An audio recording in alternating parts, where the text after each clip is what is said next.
Everyone, welcome to bio simplified. So आज हम अपना नेक्स्ट टॉपिक पढ़ते हैं। The name of the topic is photosynthesis. So the word photosynthesis, if you break down this word, it means it can be broken down into two words called photo and synthesis. The word photo means light and synthesis means उसको बनाने का process means to prepare. देखो, अगर हम bio में किसी भी word को कंफ्यूज हो रहे हैं या हमें कोई डेफिनेशन समझ नहीं आ रही है तो हम उसको याद करना रटने की जगह पे क्या कर सकते हैं, we can simply break down the word and understand the meaning of the word और after that we can frame the definition ourselves. अब हम आपको दिखाते हैं कि कैसे हम ये प्रोसेस करते हैं। ठीक है, तो जैसे हमने इस वर्ड को ब्रेक डाउन किया, photo and synthesis means light and prepare. So we can now define it as the process by which plant make their own food in the presence of light is called photosynthesis. So now to write down and explain this process of photosynthesis, I'll suggest that you should write all the answers in your exam in the pointers format and with the headings and subheadings. क्योंकि अगर आप paragraph writing करते हैं तो वो थोड़ा boring हो जाता है एग्जामिनर्स के पार्ट पे भी और आपके पार्ट पे भी। तो इसलिए अगर हम इस पूरे प्रोसेस को एक्सप्लेन करेंगे पॉइंट के फॉर्म में तो हमें इसमें बहुत सारे 1 मार्क और 2 मार्क क्वेश्चन भी सॉल्व करने में इजी रहेगा, लर्निंग भी इजी रहेगी, आपका प्रेजेंटेशन भी इजी रहेगा और अच्छा दिखेगा तो आपके मार्क्स भी अच्छे आएंगे। So now we'll divide into several subheadings. Like first is define. So first of all we'll write down the definition of the process, that is the process by which plant make their own food in the presence of sunlight.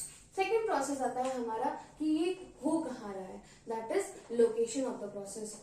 So we all know that the process of photosynthesis takes place in the leaf. So lower part of leaf contains certain cells called stomata, जहां पर ये process होता है. अब ये process stomata में ही क्यों होता है? क्योंकि stomata contains several chlorophyll pigments, that is the green pigment called chlorophyll that traps the sunlight. तो इसके बेसिस पे क्वेश्चन पूछा जाता है कि व्हाट इज द फंक्शन या फिर what is the most important use of chlorophyll in the process of sunlight. So we will answer that chlorophyll is very important for the process of photosynthesis because chlorophyll absorbs or traps the sunlight, that is main source of energy for the process of photosynthesis. तो यहाँ पर हमारी location क्या हो जाएगी, lower या फिर lower surface of leaf, या फिर हम इसको ये भी लिख सकते हैं stomata present on the leaf, या फिर हम इसको ऐसे भी लिख सकते हैं guard cells chlorophyll present. So we can write down chlorophyll present on the guard cells of the stomata in the lower part of leaf. तो हमारी लोकेशन यहाँ पर क्या हो जाएगी, गार्ड सेल्स, स्टोमेटा या फिर लीफ. इनमें से कोई भी एक लोकेशन लिख के आ सकती है एग्जाम में और पूछ सकते हैं कि इस जगह का क्या इंपॉर्टेंस है, तो आप लिखेंगे कि यहाँ पर क्लोरोफिल प्रेजेंट होता है. ठीक है, next come the most important thing, that is reaction.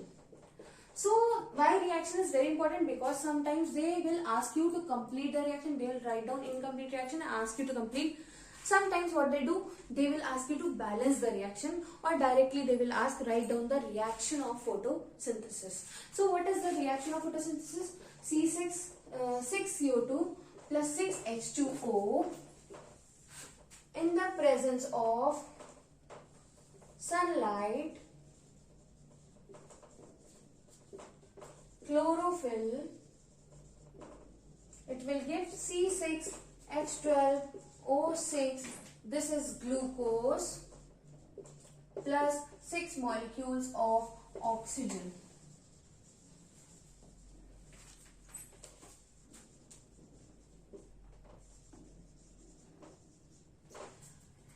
So now let me clarify that you should learn all this reaction along with their numbers or the balancing numbers and along with their name. So how they will ask, they can either ask you to balance this reaction, they'll erase the numbers, or they'll ask you to write down and label the process, or they will erase the sunlight or chlorophyll part and ask you what are the where is this process carried out, or what are the mediators of this process. Okay, so now next comes, after reaction you have to write down the process. So now we'll come up to the process. So before explaining the process, if you want to note down, you can note down these process or take a screenshot, and after that we'll come up to the next heading, that is process. So I'll tell you the process in a flow chart format, so it will be easy for you. Now to explain this, you can draw a simple diagram that you must have drawn in the your junior classes. We'll see a tree, a sun, and along with it we'll write down the point. So what is happening? The sunlight is falling on the leaves of the plant, and suppose this is a leaf. The leaf contains the guard cell. The guard cells have chlorophyll, and the chlorophyll undergoes the reaction, and this helps in formation of food. So we'll write down here sunlight, and what is coming from the atmosphere? Carbon dioxide. And what is going out from here? Oxygen. And what is coming from here? Water.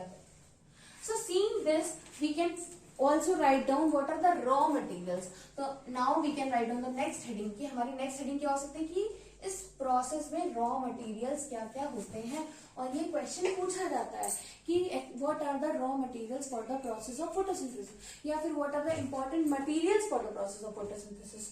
तो इसमें हम क्या क्या materials लिखेंगे? Sunlight, carbon dioxide, क्योंकि ये सबसे ज्यादा जरूरी है, और कहीं कहीं पर कुछ बुक्स में यहाँ पर क्लोरोफिल को भी मेंशन किया होता है, क्योंकि क्लोरोफिल ही तो वो जगह है जहां पर सनलाइट ट्रैप हो रही है, उसके बिना तो प्रोसेस इनिशिएट ही नहीं होगा. And water. Okay, so these are the raw materials for the process of photosynthesis. Now we come up to the process of photosynthesis flow chart. So what is happening? We will write down कि water is absorbed from the root. First point is water is absorbed from roots. Then second point, after writing down, CO2 is trapped. CO2 enters by stomata, and sunlight is trapped by,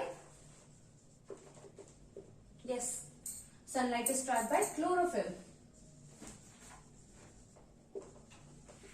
So after this, we will write down the next point, that is after trapping of sunlight, what will happen?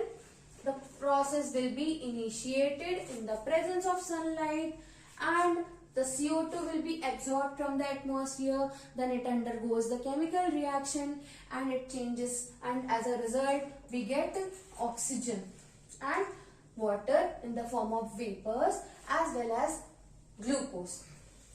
So here comes a twist. Sometimes what they do, they ask in a question, 1 mark or 2 mark question, that if a plant forms a glucose, then in which form it stores in the plant. ठीक है, तो आपको answer करना है starch. जो plant है वो photosynthesis के प्रोसेस में ग्लूकोज बनाता है, बट जो भी एक्स्ट्रा ग्लूकोज बनता है उसको स्टार्च के फॉर्म में स्टोर. आपको याद होगा कि हमने 9th क्लास में पढ़ा था कि वास्कुलर बंडल्स होते हैं, कंडक्टिंग टिश्यूज बोलते हैं जिनको हम, जिसमें जाइलम जो होता है वो वाटर कंडक्ट करता है from root to leaf, and phloem क्या करता है, वो स्टोर्ड फूड या एक्स्ट्रा फूड को लीफ से अदर पार्ट ऑफ प्लांट में भेजता है. तो जो ये एक्स्ट्रा फूड जो फ्लोएम लेके जा रहा है ना, ये वही स्टार्च है. तो प्लांट क्या कर रहा है, खाना बना रहा है ग्लूकोज के फॉर्म में, स्टोर कर रहा है स्टार्च के फॉर्म में. अब हम इसमें नेक्स्ट प्रोसेस पे आते हैं कि रिजल्ट क्या मिलता है हमको इस प्रोसेस का. तो हमें फोटोसिंथेसिस का रिजल्ट हम क्या लिखेंगे, we will get 6 molecules of oxygen and some water in the form of vapors as well as glucose. And please do learn the formula of glucose, that is C6H12 and O6. अब result के बाद हम लिखेंगे कि factors क्या क्या effect करते हैं. क्या क्या ऐसे फैक्टर्स हैं जो इस प्रोसेस को इफेक्ट करते हैं, मतलब इस रेट ऑफ फोटोसिंथेसिस को इंक्रीज करेंगे या डिक्रीज करेंगे। और ये बहुत इंपॉर्टेंट क्वेश्चन है, पूछा जाता है कि what are the factors that affect the process of photosynthesis. तो अब इसको याद करना बहुत ईजी है। जितने भी हमने रॉ मटेरियल्स लिए थे ना, क्या क्या हमारे रॉ मटेरियल्स थे? Carbon dioxide, water, chlorophyll and sunlight. देखो, in some cases or in some books it is written only carbon dioxide and water, and in some books chlorophyll and sunlight is included, so you can write down accordingly as you are taught in your classes। और मेरी माने तो आपको चारों ही factors लिखने चाहिए, क्योंकि ये चारों ही इफेक्ट करते हैं। अब इसमें कुछ और भी चीजें आ जाती हैं, जैसे टेम्परेचर, कि किस टेम्परेचर में प्लांट ग्रो कर रहा है, ये सराउंडिंग टेम्परेचर कैसा है, एंड लाइट इंटेंसिटी, प्लस इसमें एक और फैक्टर कौन सा आता है हमारा, मिनरल्स। मिनरल्स मतलब जैसे कैल्शियम, मैग्नीशियम, फास्फोरस, नाइट्रोजन, जो हमने 9th में मैक्रोमोलिक्यूल्स, माइक्रोमोलिक्यूल्स पढ़े थे ना, वो वाले न्यूट्रिएंट्स, ठीक है, तो वो मिनरल्स। तो अब हम एक एक फैक्टर को पढ़ेंगे and we will see how this factor affects the process of photosynthesis. So I'll explain this process in a simple manner and we'll represent it in the form of arrows. मतलब मैं arrow से represent करूंगी कि कौन से factor increase करने पर process increase होता है, डिक्रीज करने पर प्रोसेस डिक्रीज होता है। तो अगर आप पूरा लेंथी पैराग्राफ लिखने की जगह इन एरोज का यूज करके ही सिंपल वर्ड में लिखेंगे, तो it will be easy for you to learn, right, as well as it will be easy on the part of examiner also to give you marks. Let's now study the first factor, that is carbon dioxide. अब देखिए carbon dioxide में क्या होता है कि अगर carbon dioxide का level 1% तक है, ठीक है, तो the process of photosynthesis will keep on going, but if the carbon dioxide level is more than 1%, then the process of photosynthesis will halt or it will not occur, okay, or it will slow down। But अगर इसमें बोला गया है कि least range हम बोले तो 0.03% to 0.04% तक लीस्ट रेंज है। अगर इससे नीचे जा रहा है कार्बन डाइऑक्साइड का level, so the process of photosynthesis will not occur. Now we will see the next factor, that is H2O, water. If the level of water increases, so what will happen, the roots will clog, मतलब पानी भर जाएगा तो roots में aeration नहीं होगा, और ज्यादा पानी की वजह से क्या होगा, टर्जर प्रेशर इंक्रीज होता जाएगा और हमेशा गार्ड सेल्स ओपन रहेंगे, स्टोमेटा पोर्स ओपन रहेगा, तो फिर हमेशा ट्रांसपिरेशन प्रोसेस होता रहेगा। तो ये प्रोसेस जो है कंटिन्यू होता रहेगा, तो प्लांट को ये इफेक्ट करेगा। इसीलिए एक सैचुरेशन पॉइंट तक ही वाटर का लेवल फोटोसिंथेसिस के प्रोसेस को इफेक्ट करता है। So if the water level increases, the process of photosynthesis will increase up to the saturation point, but if the process increases after saturation point, then the process of photosynthesis will decrease. So with the help of arrows you can easily learn and write in short forms. Next is the level of chlorophyll. See, we know that chlorophyll is the green pigment that helps in the process of photosynthesis, and without chlorophyll plant cannot trap the sunlight. अगर chlorophyll का level increase होता है तो plant photosynthesis कर रहे हैं, लेकिन अगर क्लोरोफिल एब्सेंट है या उसका लेवल डिक्रीज होता है तो प्लांट की फोटोसिंथेसिस पर इफेक्ट आता है। So chlorophyll will increase, so the process of photosynthesis will also increase. If the chlorophyll is decreasing or it is completely absent, the process of photosynthesis will also halt. अब इसका एक और हम इसी से रिलेट कर सकते हैं कि जो भी हिली एरियाज के प्लांट हैं उनमें उनको सनलाइट कम मिलती है, बट वो फोटोसिंथेसिस कर लेते हैं। टेम्परेचर भी उनको कम मिलता है तब भी कर लेते हैं। क्यों? क्योंकि उनके पास क्लोरोफिल बहुत ज्यादा है, और ज्यादा क्लोरोफिल मतलब वो ज्यादा सनलाइट को ट्रैप कर सकते हैं कुछ ही टाइम ड्यूरेशन में। इसीलिए जो हिली एरियाज की लीव्स होती हैं वो डार्क ग्रीन कलर की होती हैं या डार्कर शेड्स ऑफ ग्रीन होते हैं as compare to the plain region जहां पर ऑप्टिमम सनलाइट प्रेजेंट है। Next comes sunlight. इसमें बोला गया है कि सनलाइट जो है वो एक पर्टिकुलर रेंज होता है। अगर उस सनलाइट की रेंज ज्यादा इंक्रीज हो गई सैचुरेशन पॉइंट के above, if sunlight is increasing the process of photosynthesis will increase. up to saturation point. If sunlight increases after the saturation point, तो क्या होगा, स्टोमेटा क्लोज हो जाएंगे. स्टोमेटा क्लोज होंगे तो फोटोसिंथेसिस नहीं होगा. ठीक है. अब इसमें आता है temperature. So now we'll study how does the temperature affects the process of photosynthesis. See, it is given that the temperature ranging from 25 to 35 degrees Celsius is the optimum temperature in which photosynthesis process occurs in a well mannered. But इससे ज्यादा या इससे कम में process जो है उसमें problem आने लगती है. ऐसा क्यों होता है? क्योंकि अगर टेम्परेचर जो है हमारा 25 से कम हुआ तो स्टोमेटा क्या होंगे, खुले रहेंगे. स्टोमेटा ओपन रहेगा तो वाटर लॉस होता रहेगा, तो फोटोसिंथेसिस पे इफेक्ट करेगा.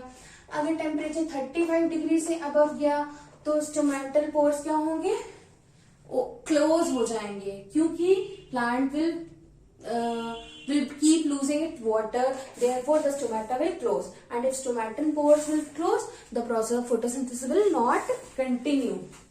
लेकिन इसमें एक क्वेश्चन आता है कि if the range of photosynthesis is from 25 to 35 degrees Celsius, then how does the plant growing in the desert region as well as growing in the hilly mountain or the snowy region grow? तो जो plant इस temperature range में नहीं आ रहे हैं उन्होंने अपने environment के अकॉर्डिंग अपने आप को अडेप्ट कर लिया, मतलब वो उस टेम्परेचर के अकॉर्डिंग सर्वाइव कर लिए हैं और दिन में जिस भी टाइम उनको ये अप्रोप्रिएट टेम्परेचर मिलता है उस टाइम वो फोटोसिंथेसिस कर लेते हैं. Next topic is light. तो हमारा लाइट में इन्होंने बोला कि अगर intensity of light is very high then photosynthesis will not occur. If intensity of light is average, the photosynthesis will occur. Next is minerals, जैसे calcium, magnesium, phosphorus.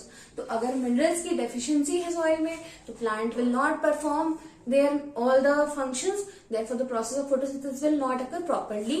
And if the minerals are present in adequate amount like calcium, magnesium, phosphorus, zinc, so the process of photosynthesis will continue. So I hope this video has helped you to prepare the topic of photosynthesis. Now you can easily write down all the pointers, prepare your notes and come back for the next topic.